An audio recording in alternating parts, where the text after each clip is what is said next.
Et coucou. Je pense que ça va être une vidéo assez intéressante puisque je pense que je ne vais pas aborder quelque chose d'universel. Je vais utiliser quelque chose plutôt de personnel et pourtant je suis sûre que c'est universel. Puisque ce que j'ai expérimenté moi, il y a fort à parier que tu l'expérimentais aussi. Et du coup, je voudrais mettre en avant le fait de comprendre, de se comprendre, de se partager, de se raconter. Ô combien ça peut changer bien des choses dans le collectif, ô combien ça peut nous rassembler, ô combien ça peut penser avec un A, ça peut guérir, ça peut rassembler, ça peut faire sourire. Alors là, c'était en toute humilité que je fais ce partage. J'étais vraiment en train de parler à voix haute depuis 3 minutes, en train de passer mon balai, de passer le balai. Et j'étais en train de parler à voix haute et je me suis dit, tiens, ça pourrait être intéressant de partager ce genre de choses. J'étais en train de me rappeler que moi j'ai 2 grands frères. J'ai 2 grands frères et quand j'étais petite, ils étaient toujours plus grands que moi, plus que ce sont 2 grands frères. J'en ai un de 2 ans de plus que moi et un autre de 8 ans. Et quand j'étais petite et que j'étais admirative de qui ils étaient, ils représentaient pour moi une autorité autre que celle de ma mère. Ils représentaient une liberté, ils représentaient une folie. Quand ils commençaient à être autonome dans j'ai la voiture, j'ai la mobilette, je sors le week-end. Et moi j'étais là, waouh, c'est trop beau, c'est trop grand, c'est trop bien. Et je les admirais beaucoup. Je les aimais beaucoup. Je les admire toujours beaucoup et je les aime toujours beaucoup. Et je me rappelle qu'un jour, et je dis ça parce que moi je parle beaucoup. C'est quelque chose qui m'anime de parler, de partager. Il y a quelque chose à travers moi qui coule, qui se sert du verbe pour aller s'offrir et rencontrer, essayer de rassembler. Et du coup, je m'en rappelle qu'un jour, ils sont venus vers moi tous les deux, tout excités, en mode Nénette, Nénette, Nénette, on a quelque chose pour toi, un cadeau, une chanson. Alors moi, je m'en rappelle, j'étais là comme mes grands frères, ils ont pensé à moi. Mes grands frères, ils ont un cadeau pour moi. Et rien que ça, j'étais branchée comme un sapin en mode waouh, le cœur grand ouvert de recevoir ce présent où mes frangins ont pensé à moi et ont arrêté le temps pour me dire viens, on a quelque chose pour toi. Et du coup, on se retrouve tous les 3 dans le salon. Et du coup, je me rappelle, il y avait la chaîne IFI de ma mère et du coup, ils appuient sur lecture et puis la chanson, elle commence et c'est plutôt musical au début. Et on entend une voix qui arrive de très très loin, tu vois, et puis qui commence à être de plus en plus fort.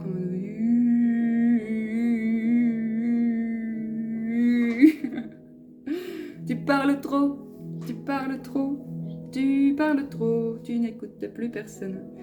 Et en plus, ces 2 pimpins, ils étaient en train de chanter les paroles, de me regarder puis de danser autour de moi.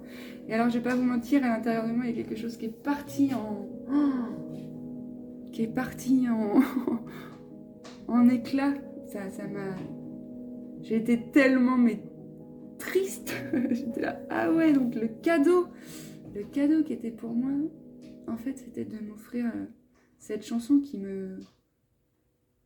m'a fait un mal de ouf sur le coup, parce que j'étais là, ok. Et je te parle de ça parce que bien évidemment, c'est pas ce que je suis. Cette expérience, c'est... je pense que ça part plutôt d'un espace joyeux, même si j'ai un peu de mal avec la forme qui est apposée et puis ce qui est choisi comme vecteur pour véhiculer ce message. Et puis je trouve que, en fait, même en disant ça, je me dis, dire à quelqu'un tu parles trop, c'est archi violent en fait. Que ton débit de parole soit trop conséquent par rapport à ma capacité à retenir ou à écouter, je comprends. Mais de poser un jugement sur la personne, tu rigoles trop fort, tu parles pas assez, t'es trop lent, t'es trop rapide, tu comprends rien. Et en fait, je me suis... Là, avec mon balai, j'ai pris du recul et je me suis dit, waouh, c'est fou comme en 3 secondes 12, on peut construire une barrière et détruire un empire à l'intérieur d'un petit être qu'on appelle un enfant. C'est fou comme ces êtres sont vulnérables sans protection aucune, et puis ces êtres, c'est ce que nous avons été. Et c'est sur ces moments-là d'expériences passées qu'on a construit des comportements. Alors non, ce n'est pas ce que nous sommes, pour autant c'est des mécanismes qui nous asservissent aujourd'hui, pourquoi pas. C'est ce que je vois en fait quand je me vois dans la volonté de m'exprimer et puis qu'inconsciemment il y a quelque chose qui me dit mais non, je sais pas si ça vient de là, je sais pas si de là je parle de ce moment en particulier, tu vois. Je pense qu'il y a contribué, puis je pense que bien des choses ont contribué à me faire fermer la bouche, parce que c'est mieux quand tu te tais, parce que j'essaie de voir d'où vient la musique en fait. Voilà, elle vient de là, je vais la baisser. Donc j'invite à la vigilance en fait, sur, voilà, c'est peut-être ça le but de la vidéo, j'invite à la vigilance sur la façon dont on communique avec les autres. Puissions-nous être soutenants et porteurs plutôt que rabaissants, humiliants et jugeants en fait. Et je trouve qu'il n'y a rien de pire que le jugement, et même s'il naît d'une inconscience, je nous invite à déposer la conscience là, ici et maintenant, pendant que tu entends ces mots, pour te demander comment tu parles aux autres, comment tu te parles avant tout, parce que la façon dont tu parles aux autres n'est que le reflet de la façon dont tu te parles. Donc comment tu te parles, comment tu te traites. Et moi ce matin j'ai une pensée qui m'a embarquée. Je me suis mise en posture de méditation, j'ai vu un avant et un après clairement. Et avant de rentrer en méditation, qui pour moi n'est autre qu'une invitation à faire retour dedans pour ressentir notre source originelle. Donc bien évidemment que les pensées au début elles sont pas belles, elles sont agitées et agitantes. Pour autant, j'aimerais vous témoigner que presque depuis maintenant un mois, où je me réveille tous les matins à 6h, on va pas croire que ça m'enchante tout le temps. Pour autant, j'ai fait le choix de prendre soin de moi. Donc je me couche tôt, je me lève tôt, et de 6h à 8h30, c'est 2h30 pour moi. Pour méditer, pour écouter une vidéo inspirante, pour lire, pour écrire, pour danser, pour faire du sport, pour qu'importe. J'ai pas un programme prédéfini qui me dit tu vas faire ci, ça, ça, ça, ça. Je laisse cet espace-temps s'ouvrir et me recevoir de quoi j'ai besoin ce matin. Et si c'est rester une demi-heure de plus au lit pour faire un scan corporel et pas être en position assise de méditation, c'est ok. Mais du coup, j'aimerais ça que, en fait, tu prennes du recul sur la façon dont tu te traites dans ton quotidien. Où est-ce qu'est ta concentration? Où est-ce qu'est ton énergie? Est-ce que tu en gardes pour toi, pour te rencontrer à travers différents médiums, que ce soit la danse, que ce soit les musiques, que ce soit l'expression écrite, que ce soit le chant, que ce soit le shaking, que ce soit le... Et du coup, ouais, je voudrais vous inviter à vous poser cette question, en fait, dans vos quotidiens, qui sont pour beaucoup d'entre vous des quotidiens hyper chargés, de chronométrer du matin au soir, avec des obligations complètement folles qui vont à l'encontre de vos rythmes et de vos besoins. J'aimerais que vous vous posiez la question, indépendamment de ces obligations, où est-ce que vous prenez un espace pour vous, un temps pour vous? Pas parce que vous voulez avoir un corps bodybuildé et puis du coup vous allez à la salle, non, parce que vous avez conscience qu'il faut faire circuler dans votre corps des informations et vous offrir une discipline, un espace en fait pour vous. Mais n'y allez pas dans cet espace avec une volonté encore de contrôler un résultat et d'arriver à quelque chose qui va à l'encontre de... Là, en vous disant ça, je parle de ce culte du corps qui est en train de sévir depuis maintenant quelques décennies, où je vois beaucoup de jeunes qui vont à la salle et qui ne respectent pas forcément les besoins corporels ou le déploiement physique de leur anatomie, mais qui veulent avoir une forme qui ressemble à celle qu'on leur vend dans les magazines, qui serait celle qui serait celle validée par une espèce de société complètement illusoire qui ferait dire que si tu as un corps comme ça, tu es accepté, et si tu n'as pas un corps comme ça, tu n'es pas accepté. Et du coup, j'aimerais ça vraiment qu'on se saisisse de la violence avec laquelle on se traite. Et vraiment, il n'y a rien de plus souffrant, effectivement, de se dire non. Et quand on se dit non, on dit non aussi à l'autre. Hein.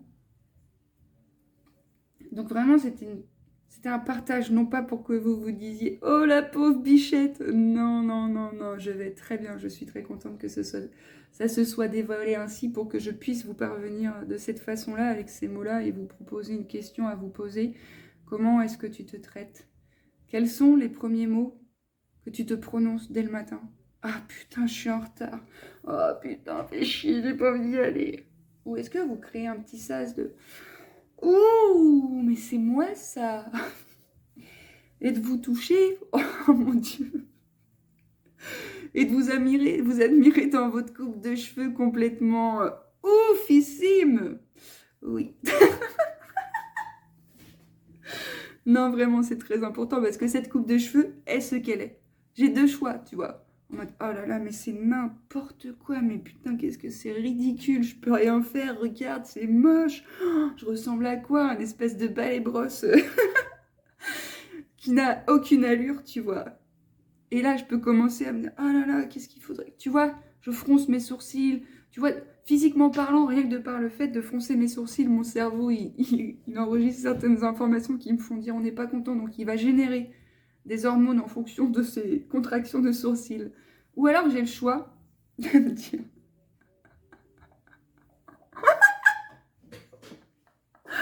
j'ai le choix de rire. De rire. Et en riant, j'active certaines choses.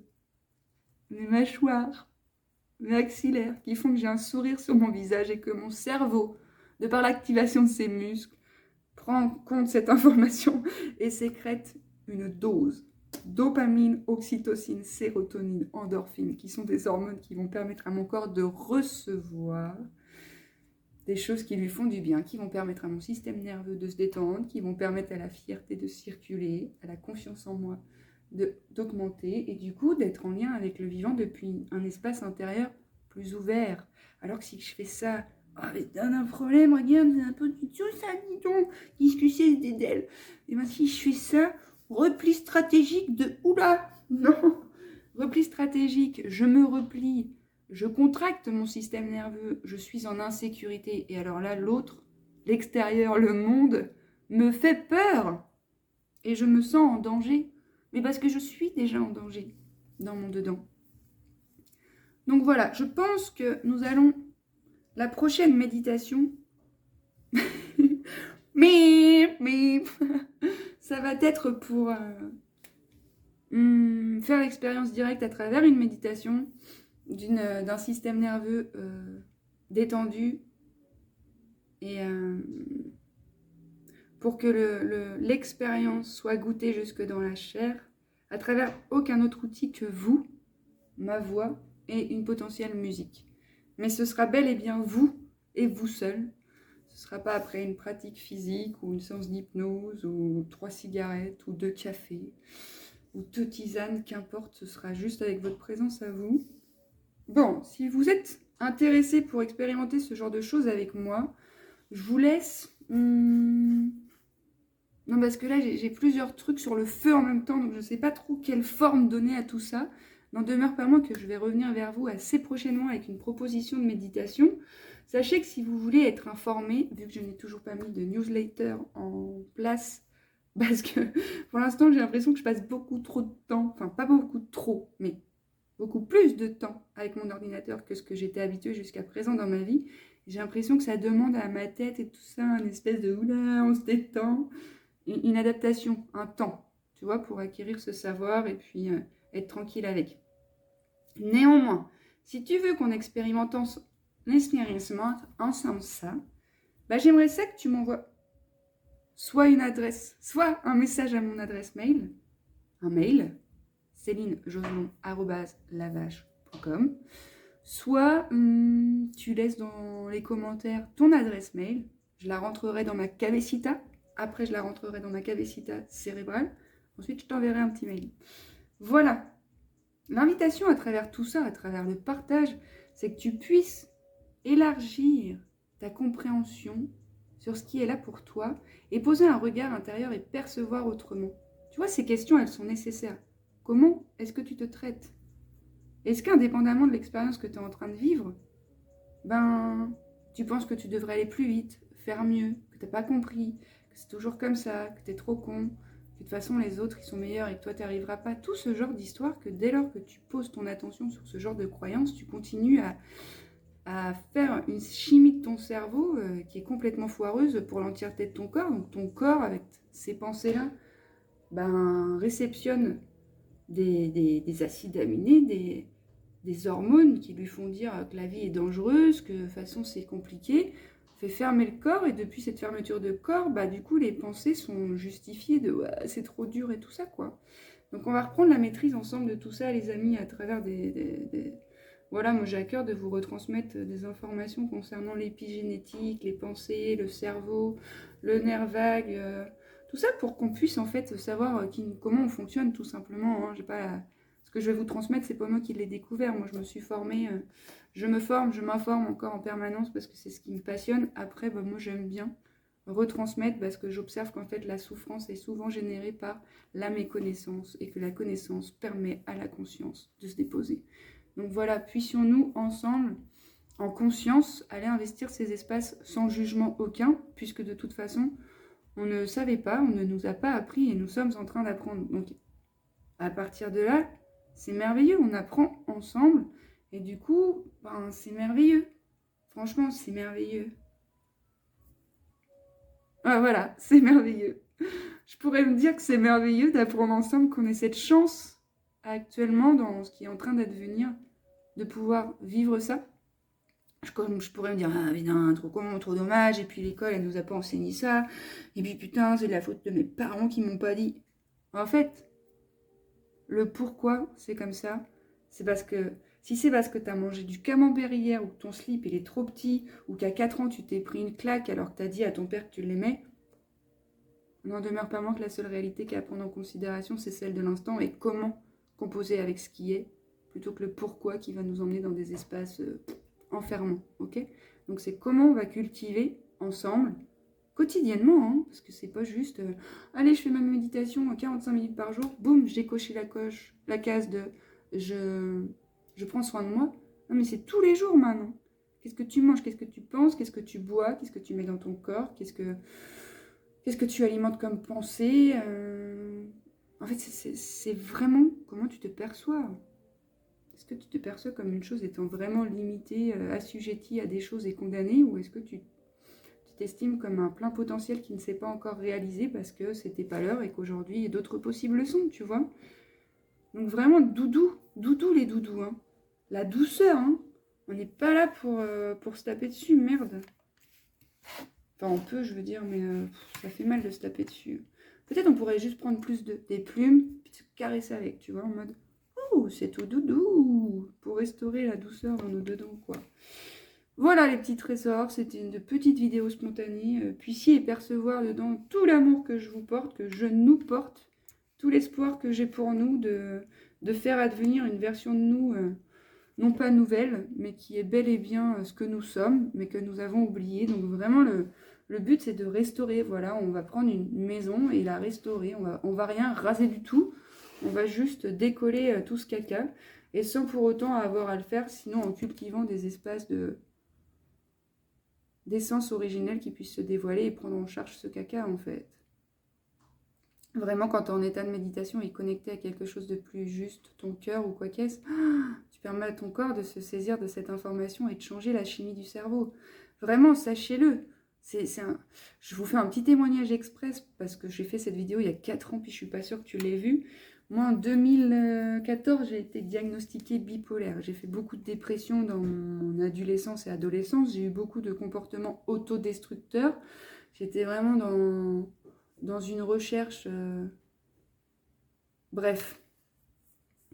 2014, on m'a diagnostiqué de bipolaire. J'ai commencé à prendre des médicaments. De toute façon, c'est ce qui était nécessaire. Je n'arrivais pas à sortir de mon lit. Puis je les ai demandés moi-même, tout en ayant cette lecture que je n'étais pas venue au monde avec. N'en demeure pas moins que si j'ai la jambe cassée, je ne suis pas venue au monde avec, mais je vais peut-être avoir besoin d'une béquille et d'un plâtre pour la réparer. Donc j'ai pris ces cachetons et c'était très bien. Si c'était à refaire, avec la conscience qui était là pour moi à l'époque, je referais.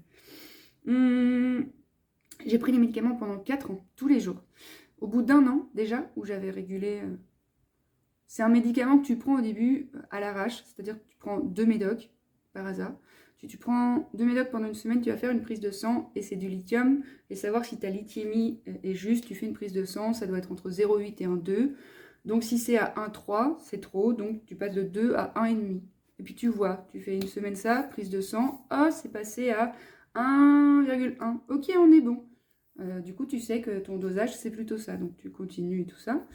Donc, moi, j'ai trouvé le bon dosage au bout de quelques semaines. Ça s'est stabilisé. Et puis, après, j'ai investi un peu le retour à soi à travers des thérapies plutôt alternatives où on me demandait de ressentir un peu. Mais j'étais tellement déconnectée de mon corps. Mais le principe de ressentir, j'étais là, quoi? Bah oui, je ressens là. Je ressens avec ma tête. Non, mais dans mon corps, j'étais pas du tout. Hein. Mais alors, tellement pas. Si bien que je me rappelle, il y a une thérapeute en autonomie, elle m'a allongée sur un lit. La proposition, c'était rentre dans ta tête. Oh, t'inquiète pas, j'excelle. Et là, elle me dit, je vais exercer une pression sur ton dos. Donc là, elle appuie. Effectivement, il n'y a aucune barrière, aucune sécurité de mon corps qui dit, attention, il y a une invasion. Quand je suis dans ma tête, mon corps est disponible pour les autres. Je ne peux pas me protéger. Maintenant, elle me dit, rentre dans ton corps. Ok. Elle fait l'exercice et le même résultat. Elle me dit, ah oui. Ça faisait 10 mois qu'on cheminait ensemble à raison de 2 fois par mois. Elle me dit, là je ne peux plus t'aider. Ok, mais je vais aller chercher d'autres moyens. Et quand même, au bout d'un an d'investissement, à travers ces exercices, ces propositions, ces rencontres, j'ai fait une crise de surdosage. C'est-à-dire que aller voir en interne des émotions plutôt relatives à mon histoire que je fuyais, j'ai libéré des charges électriques, des émotions. Donc j'ai recréé une chimie du cerveau différente. Et les médicaments qui m'aidaient depuis un an sont devenus trop conséquents. Donc je suis quand même le témoin vivant qu'il est possible de modifier sa chimie du cerveau. Je l'ai expérimenté. Aujourd'hui, je ne suis plus sous médicaments depuis 2018. 2019. On est en quelle année? 2025? Voilà, depuis 6 ans. Voilà. Je ne suis pas en train de te dire, si tu prends des médicaments, arrête-les. Parce que moi, c'était des synchronicités, des rendez-vous, des messages. C'était tout ça. Et puis, et c'était mon chemin. N'en demeure pas moins que si ce chemin te parle et que ça t'inspire et que ça t'aspire, eh bien, je te souhaite de tout cœur de faire vivre cet élan-là, tu vois, quand j'ai arrêté. Et moi, bref. Tout ça pour dire que notre cerveau est modulable. Donc voilà, si ça t'intéresse de te joindre à nous pour expérimenter ce genre de choses, d'espace où ton cerveau est détendu et peut se syntoniser à un rythme et une vibration plus conséquente que celle du cœur, alors chaud patate, je te laisse m'écrire ou laisser un commentaire. Et puis vraiment, j'insiste, vraiment, quelles sont les premières paroles que tu t'offres? Quelles sont les paroles que tu t'offres quand tu vas te coucher? Est-ce que tu te dis bonne nuit, merci pour cette journée? Il y a des petits tips comme ça, tu vois. Le soir, remercie-toi pour 3 choses pour commencer, parce qu'au début, tu vas être là, mais j'ai rien fait pour moi. Si, peut-être que tu as servi un café à ton collègue, peut-être qu'au lieu d'aller fumer ta clope à 10h, tu la fumes à 10h30. Peut-être que tu es allé courir en 10 km. Peut-être que tu as fait un gâteau, peut-être que tu t'es fait à manger, peut-être que tu es allé te balader, peut-être que tu as lu 2 pages d'un bouquin que tu voulais lire depuis longtemps, peut-être que tu as rangé ta chambre, mais que des trucs comme ça, tu sais, on n'est pas obligé de se féliciter pour des choses en mode « Waouh, j'ai couru 35 bornes !» Non, moi je vais aller courir 20 minutes, je te promets qu'après je vais être là pendant 40 minutes. C'est bien nénette, c'est trop bien, t'es trop forte. Oui, oh, t'es trop forte. Ben oui, c'est ça l'hygiène de vie, les amis. C'est ça l'amour de soi. Ok, des bisous, bon courage. Et n'oublie pas que tu es la plus belle merveille du monde et que tu mérites tout ton amour de toi à toi. Bisous.